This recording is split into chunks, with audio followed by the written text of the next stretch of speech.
Bonjour et bienvenue sur votre chaîne YouTube Christ révélé en vous. Nous poursuivons aujourd'hui avec le deuxième épisode de notre podcast sur la Pâque, intitulé Jésus, notre justice. Nous avions débuté avec le premier épisode qui s'intitulait Dieu descend et fait des prodiges. Nous avons vu que nous n'avions pas besoin de nous élever comme des tours, d'essayer d'être au-dessus de Dieu ou d'atteindre son niveau, d'être parfait, parce que c'est lui qui s'abaisse vers nous, qui vient à notre rencontre, qui détourne nos chemins et qui se révèle à nous, qui nous sauve, nous délivre. Donc aujourd'hui, nous allons voir plus en détail cette Pâque, pas comme prévu à travers les symbolismes, les traditions, le cérémoniel de la Pâque, mais plus véritablement qui est Jésus et pourquoi c'est lui qui nous donne la vie. Pourquoi est-ce en lui que nous avons la vie? Qui est cet agneau pascal? Qui est Jésus? Et donc nous avons un peu parlé de ce sujet-là la dernière fois, du fait que Jésus est un type, un antitype, et qu'il a des types. Il est une image et qu'il a des ombres. Et donc nous savons qu'il a accompli la parole. Jean 5, 39 nous dit: vous sondez les Écritures parce qu'en elles vous croyez avoir la vie éternelle, et ce sont elles qui rendent témoignage de moi. Donc oui, la parole rend témoignage de lui. Les évangiles nous disent qu'il a accompli la parole sur plusieurs choses, comme le fait qu'il devait être trouvé parmi les malfaiteurs, qu'il devait être enterré avec des riches, et d'autres choses encore, beaucoup de détails. Mais ce n'est pas cela que nous allons voir. Ce sont des choses que nous savons déjà, que nous avons déjà vues dans les évangiles, mais qu'il est bon de revoir. N'empêche que nous allons plus nous pencher sur ce que, jusqu'à présent, nous avons peu vu ou qui a été peu prêché, comment voir Jésus à travers les héros de la Bible. Car Jésus a bel et bien accompli les prophéties. Il a aussi surpassé le bien et inversé le mal fait par les héros de la Bible. Oui, Jésus est l'image et l'antitype des ombres et types que représentent ces hommes. Et donc nous commençons avec Adam. Il est ce nouvel Adam. Il devint un esprit vivifiant et il tomba dans un profond sommeil pour se former une épouse qui saurait choisir le bon fruit de l'arbre de vie et pour qui il fut prêt à quitter son père. 1 Corinthiens 15, 45 nous dit que le premier homme, Adam, devint une âme vivante, mais que le dernier Adam est devenu un esprit vivifiant. Jean 3, verset 29 nous dit: celui à qui appartient l'épouse, c'est l'époux. C'est Jean-Baptiste qui nous dit cela et qui se déclare lui-même comme l'ami de l'époux. Et nous allons voir plus tard à quel point il est l'ami de l'époux. Jésus est aussi le nouvel Abel. Oui, il fut le bon berger, tué par les siens, car il faisait la volonté de son Père. Jésus fut le nouveau Seth. Il fut notre compensation, notre nouveau départ, cette nouvelle chance. Car contrairement à Abel qui est mort parce qu'il a offert les bonnes offrandes, le bon sacrifice qui correspondait à Jésus, qui prophétisait sur la venue de Jésus, Caïn, lui, contrairement à Abel, il a offert ce qu'il voulait, le fruit, enfin ses fruits, justement, le fruit de ses récoltes, et énervé de voir que son frère, lui, avait la préférence devant Dieu grâce à son offrande, il l'a tué, tout simplement. Et donc, cette compensation, c'est ce que veut dire cette compensation, mis à la place, il remplace, il est notre nouveau départ. Parce qu'ils n'ont plus de fils, Abel est mort, et Caïn, lui, est parti à la terre de Nod, qui signifie exil. Il s'est véritablement exilé. Jésus est aussi le nouvel Enoch. C'est lui qui marcha avec Dieu et qui fut enlevé devant les yeux des apôtres. Jésus fut le nouveau Noé, il fut le germe venu bâtir une maison spirituelle et qui but la coupe amère jusqu'à la lie. Zacharie 6, 12 nous dit: voici un homme dont le nom est Germe, qui germera de son lieu et bâtira le temple de l'Éternel. 1 Pierre 2, 5 nous dit: comme des pierres vivantes, vous êtes édifiés pour être une maison spirituelle. Et Marc 10, 38 nous dit, pouvez-vous boire la coupe que je dois boire? Nous voyons ici le contraste entre Jésus et Noé. Noé, lui, il a bel et bien bâti l'arche, mais il a bu le vin et il s'est enivré, il s'est retrouvé nu. Alors que Jésus, lui, oui, il a bu la coupe amère. Il a pris nos fardeaux, il a pris notre malédiction. Et on lui a arraché son vêtement. C'est pas lui qui l'a ôté. Il s'est retrouvé nu sur la croix à cause de nos forfaits.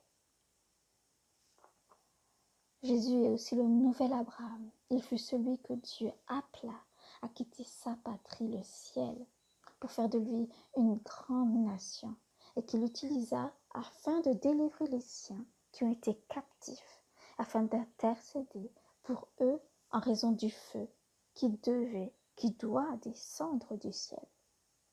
Abraham, lui, a délivré Lot une première fois. Il a délivré d'autres personnes aussi. Et la deuxième fois, ce n'est pas lui qui est intervenu, mais il a intercédé auprès de Dieu, qui est venu vers lui annoncer qu'il détruirait Sodome et Gomorrhe. Et il a intercédé pour Lot, pour son proche qu'il aimait tant et qu'il voyait comme un fils. Il a intercédé pour lui alors que le feu devait descendre sur Sodome et Gomorrhe.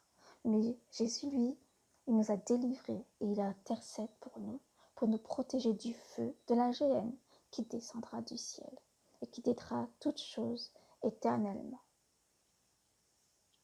Jésus est aussi le nouvel Isaac. Il fut le véritable fils de la promesse. Ça, nous en avons la certitude. La parole nous le dit, c'est bel et bien lui qui a été promis cette postérité depuis la chute d'Adam et Ève. C'est lui, donc, ce fils de la promesse, tant aimé de son père, ce père qui consentit à le sacrifier, ce père qui eut à cœur d'envoyer son serviteur préparer la voie pour lui en lui choisissant une épouse.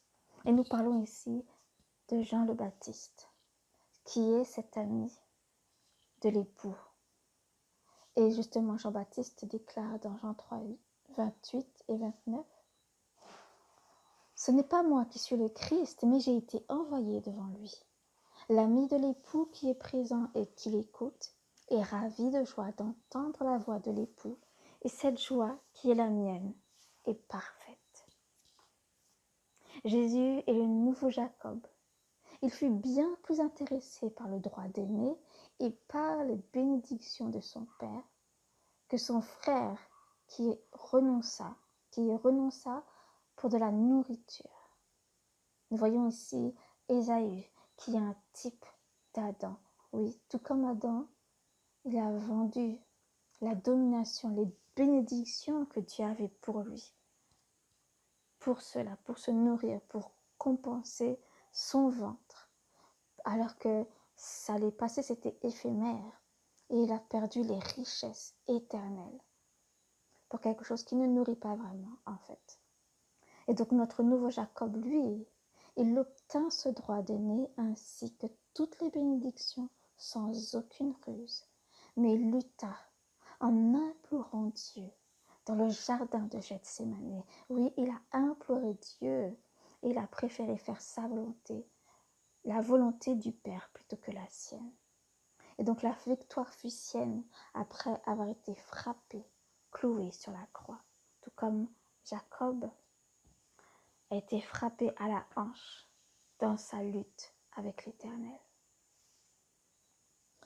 Nous voyons encore que Jésus, c'est le nouveau Joseph. Il fut trahi et vendu par les siens parce qu'il était le fils aimé du Père. Plus tard, on l'accusa et on porta de faux témoignages contre lui. Il fut condamné avec 2 malfaiteurs, mais il s'en sortit.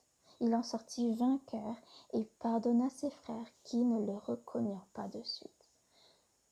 Oui, dans toutes ces déclarations que nous avons vues avant, j'espère que vous avez bien vu Jésus véritablement à travers ces histoires, qui ne sont que des ombres de l'imperfection, mais Jésus est l'image parfaite de ce que nous devrions être. Et donc oui, comme Joseph a été trahi et vendu par ses frères, comme Joseph a été enfermé avec 2 malfaiteurs et qui est sorti de prison et qui a pardonné à ses frères qui ne l'ont pas reconnu tout de suite, Jésus est passé par toutes ces choses-là.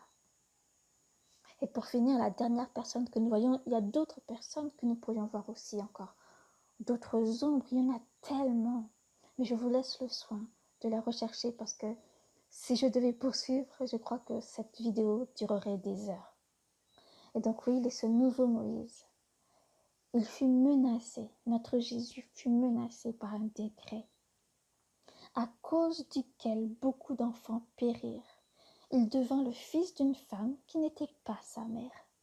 Il se rendit au désert où il resta 40 jours, puis commença son ministère en faisant des prodiges et en délivrant Israël. Moïse lui a délivré 12 tribus. Et lui, Jésus a agi avec 12 apôtres. Il en a délivré plus, mais la symbolique qu'il a utilisée, ce sont les 12 apôtres qui, comme les 12 tribus, l'ont suivi partout où il allait. Et donc il a délivré Israël de la maison de l'esclavage. Quel esclavage?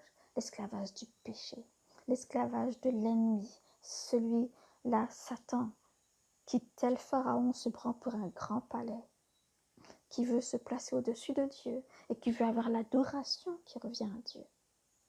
Mais Jésus, lui, nous a amenés vers la maison de la liberté de Dieu, vers son sanctuaire. Donc, nous pouvons résumer que là où nous échouons, Jésus excelle par sa justice qu'il veut nous imputer. Là où tous ces hommes ont échoué, là où nous avons échoué, où nous échouons encore, Jésus excelle par sa justice et qu'il nous l'impute. Cela dépend de nous. Regardons ce que nous dit Romains 5, versets 20 et 21. Mais où le péché a abondé, la grâce a surabondé, afin que comme le péché a régné dans la mort, ainsi la grâce régna par la justice pour donner la vie éternelle par Jésus-Christ, notre Seigneur. Amen. Oui, là où le péché a malheureusement abondé, la grâce a surabondé et elle est là, à portée de main, pour chacun d'entre vous. C'est ça, la Pâque. Jésus comble notre incapacité à être juste par sa justice. Romains 3, 23 jusqu'à 25 nous dit ceci. Car tous ont péché et n'atteignent pas à la gloire de Dieu. Étant justifiés gratuitement par sa grâce, par la rédemption qui est dans le Christ Jésus, lequel Dieu a présenté pour propitiatoire par la foi en son sang, afin de montrer sa justice à cause du support des péchés précédents dans la patience de Dieu. En résumé, oui, nous avons tous péché et nous avons été privés de la gloire de Dieu, comme dit la version second, contrairement à cette version Darby, que j'ai choisie justement parce que elle est l'une des rares à ne pas mettre le mot victime devant propitiatoire. Et ce mot propitiatoire est symbolique, parce que véritablement nous sommes sous ce propitiatoire, sous cette grâce. Nous ne sommes plus sous la loi comme dans le sanctuaire. Nous ne sommes plus sous la loi, mais nous sommes sous Jésus, notre grâce, notre propitiatoire. Est-ce que cela met fin à la loi? À vous de réfléchir. Où se trouve la loi dans l'arche, dans le sanctuaire? Se trouve-t-elle au-dessus de l'arche? Dans l'arche? Nulle part? Je vous laisse répondre à cette question concernant la loi. Mais nous voyons bien qu'il est notre propitiatoire par lequel nous avons la rédemption, nous avons la grâce, afin de nous montrer sa justice. Et plus que de nous la montrer, il veut nous la faire vivre. Oui, c'est bel et bien ça la Pâque. Philippiens 4,13 nous dit « Je puis tout par celui qui me fortifie. » Je puis tout par celui qui me fortifie. Nous pouvons tout accomplir. Nous pouvons surpasser nos faiblesses, nos incapacités, par la justice de Jésus, non par nous-mêmes. Je dis bien nous, mais en fait ce n'est pas nous, c'est Jésus. Et je n'ai pas ajouté ce verset-là, mais j'y pense maintenant qu'il me vient en tête. Paul qui dit « Ce n'est plus moi qui vis, mais c'est Christ qui vit en moi. » Christ qui vit en moi. Et c'est ce que nous allons voir en partie dans la Pâque. Qu'est-ce qui se passait? Ils mettaient le sang sur les linteaux et sur les colonnes. Et ils entraient dans leur maison, ayant leurs chaussures à leurs pieds, leur rein ceint d'une ceinture, comme la ceinture de vérité. Et ils mangeaient cet agneau pascal, ils le consommaient, ils l'ingéraient en eux. Cet agneau pascal, ils l'ont digéré, ils l'ont bien plus que digéré, il est sorti d'eux. Mais cet agneau pascal, cette image véritable, Jésus que nous avons, qui n'est pas une ombre, nous ne le digérerons jamais, il restera là. Celui qui consomme Jésus a la vie éternelle, il a plus que cela, il a l'abondance, il a tout ce dont il a besoin en Jésus. Voilà ce que c'est que la Pâque. Recevoir et vivre de la justice de Jésus-Christ. Donc il est temps pour nous d'entrer dans cette Pâque. Et plus que ça, observons et célébrons cette Pâque. Je ne dis pas qu'il faut rester dans le traditionnel, dans le cérémoniel. Nous savons que toutes ces choses-là ont été... Jésus y a mis fin, les a abolis à la croix en déchirant le voile. Et voulait nous montrer au-delà de tout cela, au-delà de ce cérémoniel, nous montrer aux réalités célestes et spirituelles. Observons et célébrons cette Pâque de manière pure et authentique, non dans les gestes, mais dans l'intention. Et si nous observons et célébrons cette Pâque, alors le peuple de Babel ne sera qu'une ombre qui disparaîtra à la lumière de Christ. Débarrassons-nous du levain du péché, et il nous unira, non pour élever une tour, mais pour rester dans la chambre haute, où il nous enverra le Saint-Esprit qui brise toute confusion et rétablit la communication. Il nous unira et nous ne serons plus dispersés. Un jour, Dieu a dû les disperser, confondre leur langage pour qu'ils ne parlent plus la même langue. Mais Jésus va tout rétablir et va inverser cela. À ceux à qui il donne le Saint-Esprit, il leur permet de retrouver l'unité et une véritable communication sans aucune confusion, sans aucun mensonge, sans aucune perversion. Observons et célébrons cette Pâque, et alors, le peuple dans le désert ne sera qu'une ombre qui disparaîtra à la lumière de Christ. Débarrassons-nous de nos doutes, de nos craintes, et il nous unira, non pour fuir devant les géants, non pour fuir devant les géants et errer dans le désert, mais pour entrer dans la Canaan céleste et vivre à ses côtés pour l'éternité. Il nous unira et nous ne serons plus divisés. Ne faisons pas comme le peuple à la porte de la Canaan terrestre, qui ne sont pas rentrés dans le véritable repos de Dieu.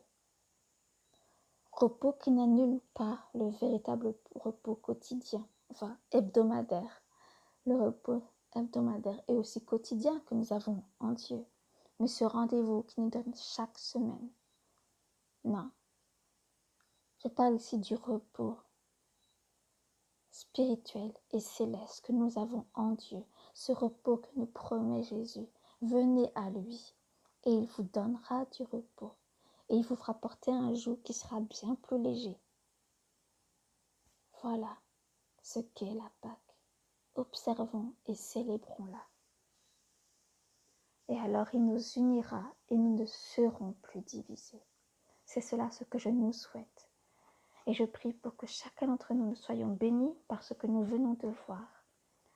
Je vous Je vous invite à prendre le temps de relire ceci, de le réétudier, de prendre l'habitude de chercher Jésus dans les Écritures et principalement dans l'Ancien Testament, puisque dans le Nouveau Testament, il nous est dévoilé très clairement, comme dirait Paul.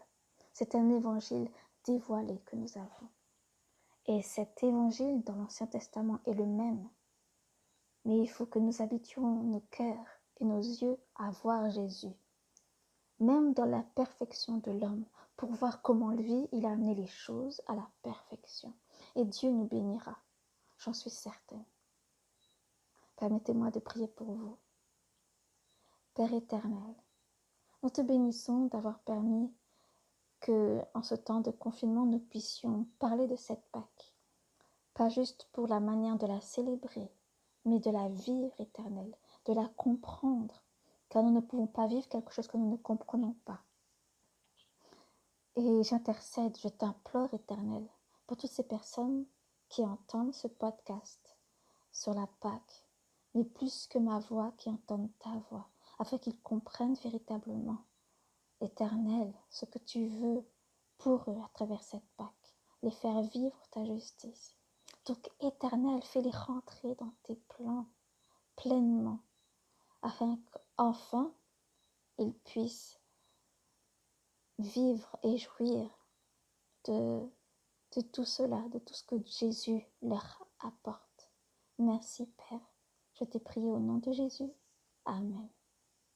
Merci d'avoir écouté ce podcast et je vous dis à la prochaine fois, au prochain épisode sur cette Pâque. Et nous verrons que Jésus est notre Pâque, qu'il est passé au-dessus de nous. Amen.